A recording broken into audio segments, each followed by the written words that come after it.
വാർത്തയിലേക്ക്. പാലക്കാട് ജില്ലാ പഞ്ചായത്ത് ഹാളിൽ ലോക നഴ്സസ് ദിനാഘോഷം നടന്നു. ജില്ലാ പഞ്ചായത്ത് ഹാളിൽ സംഘടിപ്പിച്ച പരിപാടി ജില്ലാ പഞ്ചായത്ത് പ്രസിഡന്റ് കെ ബിനുമോൾ ഉദ്ഘാടനം ചെയ്തു. ലോകത്ത് തന്നെ പ്രശംസ നേടിയ ആരോഗ്യ പ്രവർത്തകരുള്ള നാടാണ് നമ്മുടെ കേരളമെന്നും കോവിഡും നിപ്പയും പോലുള്ള പ്രതിസന്ധികൾ വന്നപ്പോഴും അതിനെയെല്ലാം തരണം ചെയ്തവരാണ് ഓരോ നഴ്സുമാരുമെന്നും അതിനാൽ തന്നെ അഭിമാനത്തോടുകൂടി തല ഉയർത്തിപ്പിടിച്ച് നമ്മൾക്കിനിയും മുന്നോട്ടു പോകേണ്ടതുണ്ടെന്നും അതിന് എല്ലാവരും ഒറ്റക്കെട്ടായി പ്രയത്നിക്കണമെന്നും ജില്ലാ പഞ്ചായത്ത് പ്രസിഡന്റ് കെ ബിനുമോൾ പറഞ്ഞു.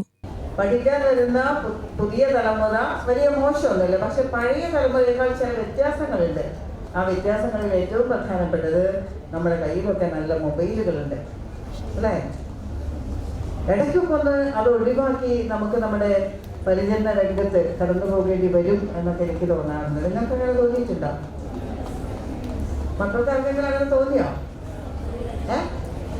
ഇടയ്ക്കൊക്കെ ഇതൊന്ന് ഒഴിവാക്കേണ്ടതാണ് തോന്നിയിട്ടുണ്ടോ? അത് നമ്മൾ ചെയ്യേണ്ടതാണ് ശരിക്കും കേട്ടോ. കാരണം എന്താ വെച്ചാൽ അത് നമ്മളെ വല്ലാതെ സ്വാധീനിക്കുന്നു. നമുക്കത് വേണം, കയ്യിൽ അതില്ലാതെ പറ്റില്ല. പക്ഷെ അതിനേക്കാൾ ഏറെ പ്രാധാന്യത്തോടെ നാം ചെയ്യേണ്ടുന്ന പ്രവർത്തനങ്ങളിൽ ചിലപ്പോൾ നമുക്ക് ശ്രദ്ധിക്കാൻ പറ്റാതെ വരുന്നുണ്ടോ എന്നുള്ളൊരു സംശയവും ഇല്ലാതില്ല. തീർച്ചയായിട്ടും കേരളത്തിൽ നിന്ന് പോകുന്ന നഴ്സുമാർക്ക് ലോകത്തിലാകെ വലിയ പ്രാധാന്യമുണ്ട്, വലിയ ഡിമാൻഡാണ് കേരളത്തിൽ നിന്ന് പോകുന്ന നഴ്സുമാർക്ക്.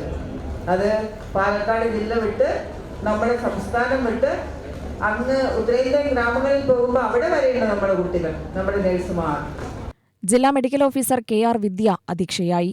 പാലക്കാട് ജില്ലാ നഴ്സിംഗ് ഓഫീസർ കെ രാധാമണി സ്വാഗതം പറഞ്ഞ പരിപാടിയിൽ ജില്ലാശുപത്രി chief nursing officer S Bindu, ജില്ലാശുപത്രി nursing superintendent P M Jameela, Ottapalam taluk ആശുപത്രി nursing superintendent P Vinodini, T S Ashadeep, S Seena, M Jayasree, M A Rachel തുടങ്ങിയവർ പങ്കെടുത്ത് സംസാരിച്ചു.